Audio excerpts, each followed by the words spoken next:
उन्होंने सुनिए आप। इस वक्त हमारे साथ कैबिनेट मिनिस्टर रणबीर गंगवा है। पोर्टफोलियो के मुताबिक इन्हें पीडब्ल्यूडी और पब्लिक हेल्थ डिपार्टमेंट की जिम्मेदारी सरकार ने सौंपी है। सीधे तौर पर इनके विभागों से जुड़ी हुई बातचीत इनसे करते हैं।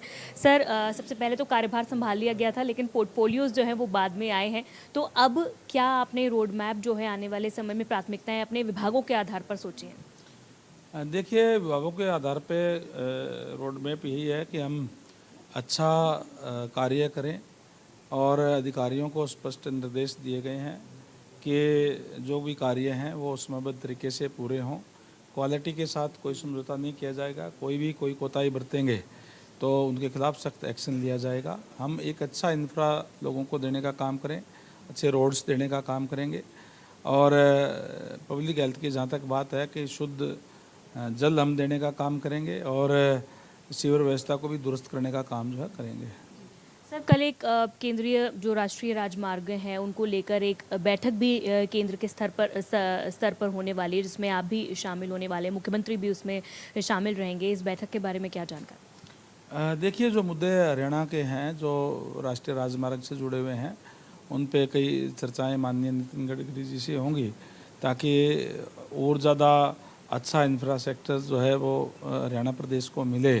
वैसे तो आज हर ज़िला जो है NHI से जुड़ा हुआ है हरियाणा प्रदेश के अंदर। कुछ एक और डिमांड है वो भी पूरी हो, वो उसके लिए माननीय नितिन गडकरी जी से, माननीय CM साहब भी, मैं भी उसके अंदर रहूँगा और चर्चा करेंगे और एक अच्छा शासन प्रशासन प्रदेश के अंदर हो, लोगों के अंदर एक सुरक्षा की भावना हो और लोगों ने जिस उम्मीद के साथ इतना बड़ा मैंडेट दिया है उस उम्मीद पर खरा उतरने का काम करेंगे। सर, पिछली बार भी हमने देखा, आप डिप्टी स्पीकर भी रह चुके हैं, हमने देखा था सेशन में सभी विधायकों को अब सरकार की तरफ से पैसे भी दिए गए थे। 25-25 करोड़ में जितनी भी सड़कें हैं वो बनवाने को लेकर दिए गए थे। कई विधायकों ने अपनी डिमांड्स दी थी, कई विधायकों ने नहीं दी थी। क्या लगता है इस चीज़ को आप आगे बढ़ाएंगे और एक बार फिर से, क्योंकि शहरों से लेकर गाँव तक के जो रास्ते हों, सड़कें पूरी तरह से अच्छी बनी हों, कोई दिक्कत ना हो आमजन को सड़कों पर जब वो चलते हैं, क्या इस तरह का भी कुछ रहेगा?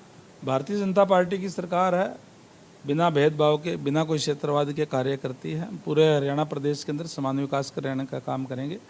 चाहे हमारा विधायक वहाँ ना भी है तो भी हम हरियाणा प्रदेश का विकास कराने का काम करेंगे। सर, जिस तरह से शपथ पर विधानसभा का सेशन भी आने वाला है, मुख्यमंत्री हो गई, कैबिनेट बन गया, प्रोटेम स्पीकर का भी चयन हो गया, अब सेशन भी आने वाला है, लेकिन कांग्रेस अब तक भी अपना CLP लीडर नहीं चुन पा रही है।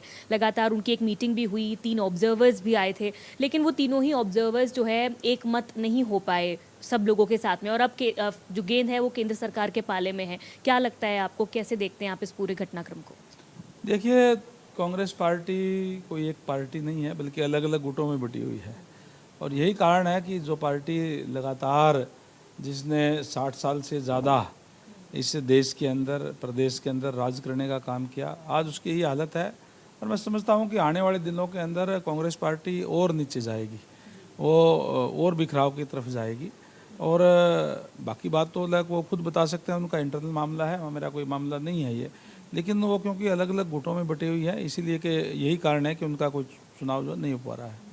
सर, आपके पास चूँकि पब्लिक हेल्थ डिपार्टमेंट भी है, अब हाल ही में मौसम बदला है, हम देख रहे हैं कि डेंगू, मलेरिया, इन सब के केसेस भी काफ़ी आ रहे हैं, लोग काफ़ी परेशान हो रहे हैं। सैनिटाइजेशन वगैरह से जुड़े हुए आप लोगों ने क्या कुछ ऐसे निर्देश दिए हैं कि हाल ही में क्विक जो है वो कर दिया जाए, ताकि इस तरह से लोग, क्योंकि हम देख रहे हैं रोज़ाना कई केसेस जो हैं पूरे प्रदेश भर में आ रहे हैं? बिल्कुल, निश्चित तौर पर जो एक सिस्टम है, हमने जो गाँवों के अंदर भी, शहरों के अंदर भी जो छिड़काव किया जाता है वो किया जाएगा और ताकि जो मच्छरों से कोई बुखार वगैरह जो है वो ना हो और जो भी उसके अंदर जो सुधार जो करने की ज़रूरत है कार्यों के अंदर, जैसे मैंने पहले बता दिया, वो हम करने का काम करेंगे। सर, दिल्ली सरकार एक बार फिर हरियाणा पर आरोप लगा रही है कि लगातार जो प्रदूषण है जो दिल्ली में बढ़ रहा है वो हरियाणा और पंजाब में, चाहे वो पराली जलाने के केसेस की वजह से हो या यमुना को जो दूषित किया जा रहा है, वो सब भी हरियाणा पर इसका जो आरोप है वो मढ़ा जा रहा है। देखिए, दिल्ली सरकार को आरोप लगाने की बजाय उनको खुद अपने आप में सुधार करना चाहिए। हरियाणा प्रदेश में के अंदर तो अगर जो सबसे कम कहीं पराली के मामले आए तो हरियाणा प्रदेश के अंदर है। माननीय सुप्रीम कोर्ट जी ने भी ये टिप्पणी की है कि पराली प्रबंधन का कार्य कहीं से सीखें तो हरियाणा से सीखें मैं तो आपके चैनल के माध्यम से ही मैं हमारे किसान भाइयों से आग्रह करूंगा कि पराली को जलाएं ना, और उससे जहां हमारी ज़मीन भी खराब होती है, कहीं प्रदूषण भी फैलता है, और बहुत इसमें सहयोग भी किसान भाइयों ने किया है। और मैं सभी से आग्रह करूंगा इसमें सहयोग करने का कार्य करें, और इसके बारे में सरकार सचेत है।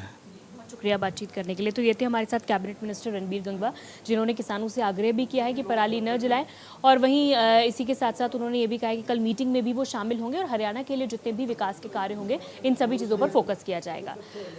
इंडिया न्यूज़ हरियाणा के लिए साक्षी शर्मा। फिलहाल